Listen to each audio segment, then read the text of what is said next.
Earth, nothing was working out, and I wanted to get the hell out of there. You're applying to be an expendable? You read through the paperwork. Yeah. I should have read through it. 네, 안녕하세요. 경기일보 기자이자 영화평론가로 활동하고 있는 송상호라고 합니다. 제가 오늘 여러분들과 함께 나눌 영화는요, 바로 봉준호 감독님, 그 유명한 봉준호 감독님의 미키 세븐틴입니다.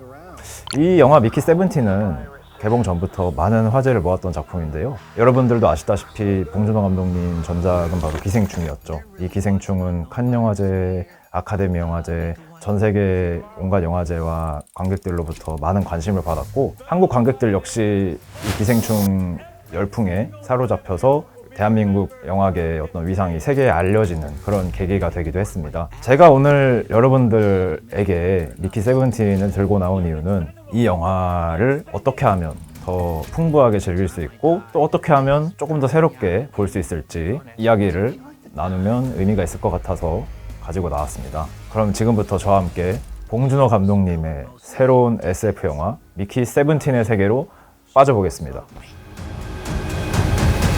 That's when everything changed.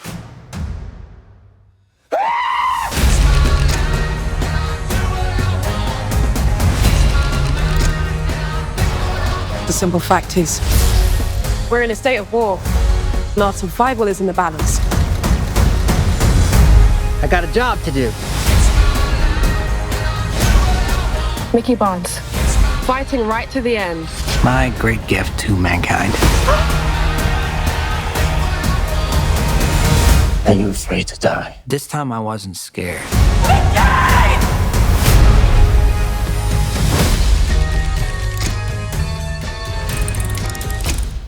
미키 세븐틴 간략하게 내용 설명 부탁드려도 괜찮을까요? 네, 미키 세븐틴은 많은 분들한테 익숙할 수 있는 소재에서 출발을 해요. 복제인간이라는 키워드를 다루고 있고요. SF 하면은 복제인간은 뗄래야 뗄 수 없는 어떤 관계이기도 합니다. 먼 미래의 사람들이 이 지구에서 새로운 행성을 찾기 위해 이 니플하임이라는 행성으로 가게 되면서 벌어지는 이야기가 펼쳐집니다. 우리의 미키가 여기서 어떤 역할을 하느냐, 우주선을 타고 밖으로 나가려면 우주선 안에서 각자 사람들이 임무를 부여를 받아야 될 텐데요. 이제 미키가 맡은 역할이 좀 특이합니다. 맨날 죽어야 되는 역할을 맡게 되는데, 쉽게 말하자면 미키의 기억을 컴퓨터 데이터로 업로드를 하고 미키의 신체는 다시 끊임없이 재생산됩니다. 그러니까 미키는 죽고 싶어도 죽을 수 없는 불멸의 존재가 되는 것인데요. 이 영화에서는 이 복제인간, 그러니까 수없이 탄생하고 수없이 죽는 미키가 어떤 마음으로 어떤 상황에 처하게 되는지를 따라가면서 벌어지는 어떤 소동을 다루고 있는 영화라고 볼 수 있습니다. 그럼 미키는 계속 죽고 다시 살고 죽고 다시 살고 이런 직업을 가진 사람인가요? 그렇죠. 영화상에서는 이제 익스펜더블이라는 표현으로 나오는데요. 그 뜻 그대로 미키의 역할은 새로운 행성에서 인류가 적응할 수 있게 시행착오를 대신 해주는 역할입니다. 그러면 어떻게 보면 실험지 같은 거예요? 그렇죠. 그런데 이제 여기서 발생하는 아이러니는 미키가 자기가 어떤 운명에 처할지 정확히 모르고 쫓기듯이 이 역할의 자원을 하게 되는데요. On Earth, nothing was working out, and I wanted to get the hell out of there. You're applying to be an expendable? You read through the paperwork. Yeah. I should have read through it. 미키는 지구를 빨리 떠야 되는 상황이었고요. 그렇다면은 뭐가 됐든 내가 우주선 안으로 들어가서 이 지구에서 떨어져야 된다라는 마음 때문에 본인한테 어떤 운명이 올지도 모른 채 몸을 내던지게 됐다고 볼 수 있고요. 그런 측면에서 이 로버트 패틴슨이 연기한 미키 반스라는 이 인물은 굉장히 찌질하고 굉장히 어떤 아련한, 볼 때마다 측은심이 올라오는 그런 캐릭터로 묘사가 되고 있습니다. 알겠습니다. 그 미키 17이 다른 행성에 쫓기듯이 간 이유는 영화를 통해서 네. 시청자분들이 직접 확인하는 걸로 하고, 네. 등장인물 설명 좀 부탁드려도 괜찮을까요? 네, 방금 말씀드린 것처럼 미키 반스, 영화에서는 이제 보통 미키라는 이름으로 많이 나오게 되는데요. 죽고 다시 태어나고 죽고 태어나고를 반복하는 우리의 주인공 미키가 있고요. 영화 자체가 우주선 안에서 전개되는 경우가 대부분이고요. 그렇게 봤을 때 우주선 안에 있는 사람들, 그러니까 새로운 행성 개척을 위해 가는 사람들 중에서 중요한 인물이라고 한다면 이 사람들을 통솔하는 사령관 마샬, 이 사람은 이제 어벤져스에서 이제 헐크 역으로 유명하신 그 마크 러팔로 배우가 맡았고, 사령관의 이제 부인 역에는 역시 나이트메어 엘리 같은 영화로 유명한 토니 콜렛이라는 배우가 맡았습니다. 그리고 또 중요한 역할이 있다면 미키의 연인으로 나오는 나샤라는 인물인데요. 이 나샤는 이제 나오미 에키라는 배우가 역할을 맡았고, 스티븐 연 배우도 나옵니다. 앞서 봉준호 감독님의 옥자에도 출연을 했고요. 미나리 같은 작품으로 한국 관객들에게도 익숙한 배우입니다. 혹시 영화 보셨습니까? 네, 영화 보고 왔습니다. 영화는 어떻게 보셨는지 여쭤봐도 될까요?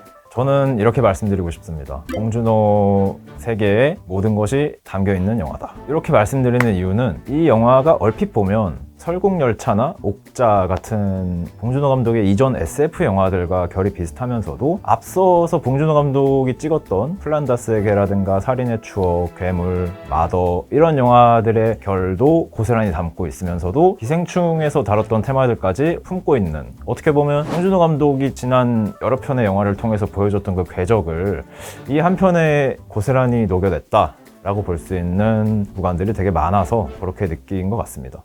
봉준호 감독이 SF를 다룬 것 중에서 뭐 다른 SF 영화 차별점 혹시 있었나요?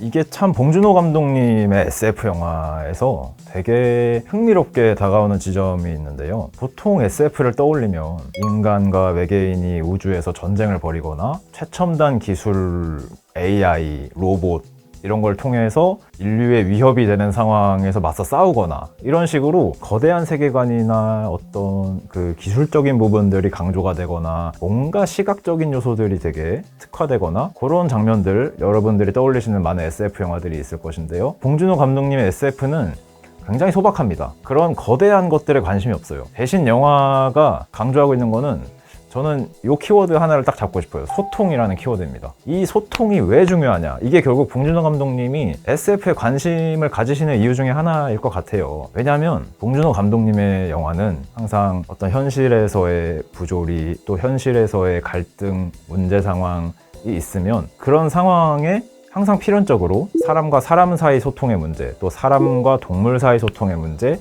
사람과 이번에 외계 종족이었죠? 이렇게 다른 종족 간의 소통의 문제를 항상 끌고 오십니다. 그렇게 소통을 잘 할 수도 있고 소통을 못 할 수도 있고 어떻게 소통을 할 수 있는지 방법을 찾아갑니다. 그러다가 결국 바라는 건 무엇이냐? 우리가 어떤 미래로 나아가야 하느냐?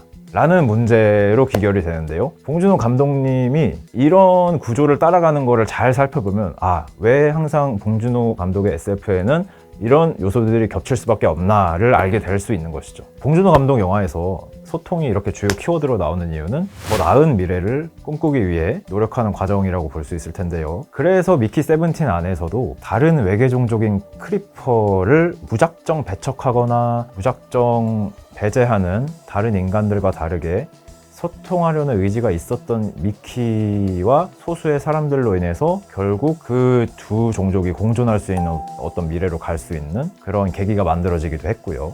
봉준호 감독님이 이번 영화를 어떻게 보면 해피엔딩으로 잘 만들어낸 거는 그런 바람이 있으셨던 것 같아요. 그러면 혹시 책이 원작이잖아요. 원작을 읽지 않고도 영화를 봐도 조금 재밌게 볼 수 있을까, 사람들이? 원작을 읽고 가면 더 풍성하게 즐길 수 있다는 장점이 있습니다. 하지만 원작을 보지 않으셔도 전혀 문제가 없습니다. 다만 제가 한 가지 포인트를 좀 말씀드리고 싶은데, 영화의 시작과 함께 미키 역을 맡은 로버트 패틴슨의 목소리가 첫 장면부터 나오고 있는데요. On Earth, nothing was working out, and I wanted to get the hell out of there. 그러니까 영화는 내레이션을 도입을 한 거죠. 그 화면 바깥에 해설하는 목소리가 미키의 목소리로 흘러나옵니다. 그러니까 미키가 직접 자기 상황과 자기 내면을, 자기 감정을 설명을 하는 방식인 건데요. 어떤 분들이 보기에는 이렇게 내레이션으로 캐릭터의 내면을 끄집어내는 방식 자체가 굉장히 게으른 연출이다 라고 할 수 있어요. 그러니까 영화의 장면을 공대로 찍지 않고 그냥 말 몇 마디로 손쉽게 그렇게 미키의 감정 상태를 처리해버리는 거는 성의가 없다 라는 의견이 있을 수 있는데, 저의 생각은 반대입니다. 저는 이 내레이션을 활용한 연출이 이 미키 세븐틴의 핵심 요소라고 보고 있습니다. 왜냐하면 이 영화는 단순한 SF가 아니라 미키 세븐틴, 그러니까 우리 미키 반스가 복제되는 과정 속에서 결국 고유한 미키 세븐틴, 그러니까 미키 반스로 다시 자신의 정체성을 깨닫고 성장하는 과정에 초점이 맞춰진 영화이기 때문에 이 과정을 표현하는 데 있어서 미키의 내면을 직접 설명하면서 관객과 소통하는 시도는 선택이 아니라 필수인 거죠. 그래서 이 영화가 선택한 형식은 굉장히 설득력이 높다고 볼 수 있습니다. 저는 미키 세븐틴의 매력은 한 번 봐서는 안 된다고 생각을 합니다. 영화를 한 번 보면 와닿는 것처럼 느껴지기도 하고 약간 아리송하기도 하고 내가 SF 영화를 본 건지 아니면 블랙 코미디를 본 건지 약간 헷갈릴 수 있어요. 그래서 영화를 한 번 더 보고 또 보고 N차 관람을 하시다 보면 영화 속 겹겹이 쌓여있는 어떤 레이어들을 통해 봉준호 감독의 어떤 디테일한 생각들 그리고 영화가 품은 그런 여러 가지 매력들을 더 풍성하게 느끼실 수 있을 거라고 생각을 합니다. 네, 여러분 오늘 미키 세븐틴 심층탐구 진행했는데요. 어떠셨나요? 즐거우셨어요? 저는 너무 재밌었습니다. 다음번에 여러분과 또 이런 기회가 있기를 희망하면서 여러분들의 관심이 저한테 큰 힘이 된다는 점 잊지 않아 주셨으면 합니다. 감사합니다.